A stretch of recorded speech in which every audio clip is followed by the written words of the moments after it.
নমস্কার বন্ধুরা, কেমন আছো তোমরা সবাই? আমার চ্যানেলে তোমাদের অনেক স্বাগত। আজ আমি চলে এসেছি দিল্লিতে অবস্থিত হুমায়ুনের সমাধিসৌধতে। আমি অনেক দিন পর আবার একটা আজকে ভিডিও দিচ্ছি। এত দেরিতে ভিডিও দেওয়ার জন্য অনেক দুঃখিত। তবে তোমরা এই যে সমাধিটা দেখছো, এটি মুঘল সম্রাট হুমায়ুনের সমাধিসৌধ। 1562 খ্রিস্টাব্দে হুমায়ুনের পত্নী হামিদা বানু বেগম হুমায়ুনের মৃত্যুর ঠিক 9 বছর পর এই সমাধিসৌধটা নির্মাণ করান।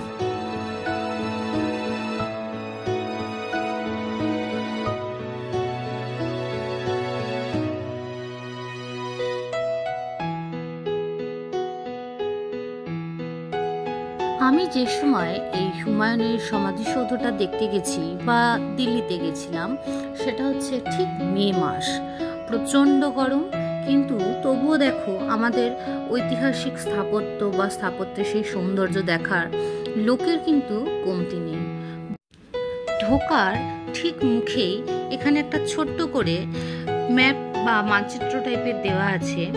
ঠিক কত বড় জায়গা জুড়ে এই হুমায়ুনের সমাধিটা তৈরি করা হয়েছে সেটারই একটা ছোট্ট নমুনা বা ছোট্ট চিত্রপট বলা যেতে পারে। এই হুমায়ুনের সমাধি ভারতীয় উপমহাদেশে প্রথম উদ্যান বা বাগানের মতন সমাধিক্ষেত্র বলা যেতে পারে। এই সমাধিক্ষেত্রটা মুঘল স্থাপত্য শৈলীর এক বিশেষ সৌন্দর্য ফুটে উঠেছে।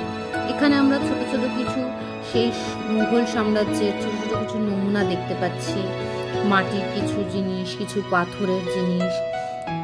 এগুলো দেখে আমরা বুঝতে পারি ঠিক কতটা সূক্ষ্ম হাতে এগুলোর সঞ্চয় করা হয়েছে এবং আমাদের দর্শনের জন্য এখানে সুন্দরভাবে রাখা হয়েছে।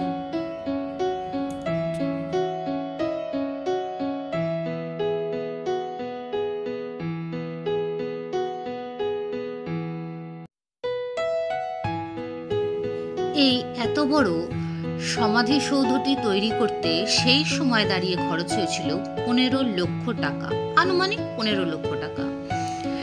এই সৌধটির নকশা অর্থাৎ ডিজাইন যে তৈরি করেছিলেন তিনি হচ্ছেন পারসিক স্থপতি মিরাক মির্জা গিয়াস, যিনি মিরাক গিয়াসউদ্দিন নামেও পরিচিত। তাকে হেরাত অর্থাৎ উত্তর পশ্চিম আফগানিস্তান থেকে নিয়ে আসা হয়েছিল।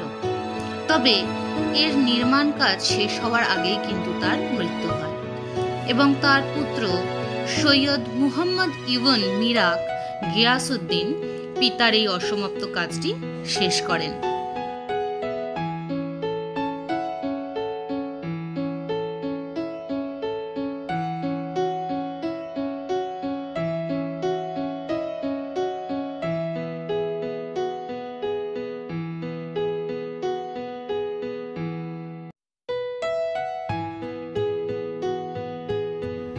এই সমস্ত পুরনো ঐতিহাসিক স্থাপত্যের মধ্যে দাঁড়িয়ে এত সুন্দর সুন্দর ঐতিহাসিক কথাগুলো যখন মনে পড়ে, তখন খুব ভালো লাগে যে একসময় আমরা এই সমস্ত জিনিস পড়েছি, জানতে পেরেছি।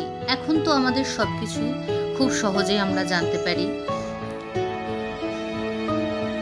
এই ঐতিহাসিক স্থাপত্যটা দেখতে দেখতে আমি কিছু কথা এই হুমায়ুনের সমাধি সম্বন্ধিত কিছু কথা তোমাদের সাথে আরো শেয়ার করতে চাই।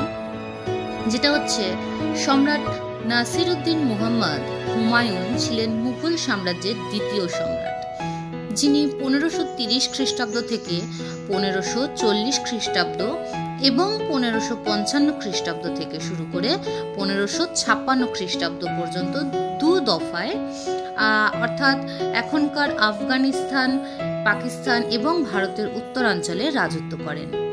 তিনি এই সাম্রাজ্যের প্রতিষ্ঠাতা সম্রাট বাবরের পুত্র ছিলেন।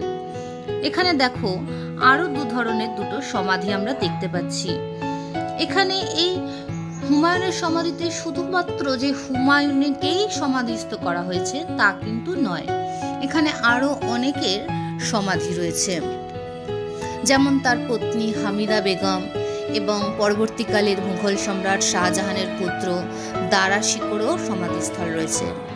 এছাড়াও রয়েছে জাহানদর শাহ, ফারুক শিয়ার, রফি উদৌলত, দ্বিতীয় আলসারি প্রমুখ এরকম বহু অনেক মুঘল শাসকের সমাধি কিন্তু এই হুমায়ুনের সমাধির আশেপাশে সমস্ত সমাধিস্থ করা হয়েছে।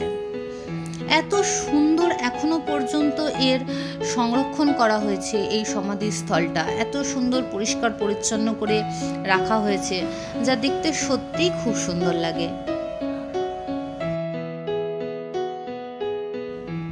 এই হুমায়ুনের যখন 22 বছর বয়স তখন তিনি ক্ষমতায় আসেন। এই সময় তিনি ছিলেন একজন অনভিজ্ঞ শাসক। হুমায়ুন শেরশাহ সুরির কাছে পরাজিত হয়ে মুঘল সাম্রাজ্য হারিয়ে ফেলেছিলেন, কিন্তু সাফাভি রাজবংশের সহায়তায় 15 বছর পরে তা পুনরুদ্ধার করেন। আমি প্রথমেই বলেছি যে হুমায়ুন 2 দফায় কিন্তু রাজ্যে শাসন করেছিলেন। এরপর হুমায়ুন খুব ভালো এবং খুব অল্প দিনের মধ্যে সাম্রাজ্যের সীমা বৃদ্ধি করেছিলেন, অর্থাৎ সাম্রাজ্যটাকে অনেকটা বাড়িয়েছিলেন। সম্রাট হুমায়ুনের মৃত্যু হয় 1556 সালের 20 জানুয়ারি। তার দেহ প্রথমে দিল্লিতে তার রাজপ্রাসাদেই সমাধিস্থ করা হয়। পরে খঞ্জার বেগ এটি নিয়ে যান পাঞ্জাবের সির হিন্দে। পরে আবার 1571 সালে এই হুমায়ুনের সমাধিসৌধের কাজ সমাপ্ত হলে এখানে নিয়ে আসেন। হুমায়ুনের এই সমাধি ভারতীয় উপমহাদেশের প্রথম উদ্যান সমাধিক্ষেত্র। আমার এই ভিডিও তোমাদের যদি ভালো লাগে তাহলে তোমরা অবশ্যই লাইক করে সাবস্ক্রাইব করে দিও এবং বেল আইকনটা টিপতে ভুলো না, তাহলে আমার পরবর্তী ভিডিওতে তোমরা জানতে পেরে যাবে। এই সমাধিসৌধে মুঘল স্থাপত্যশৈলীর এক বিশেষ উত্তরণ ঘটেছে।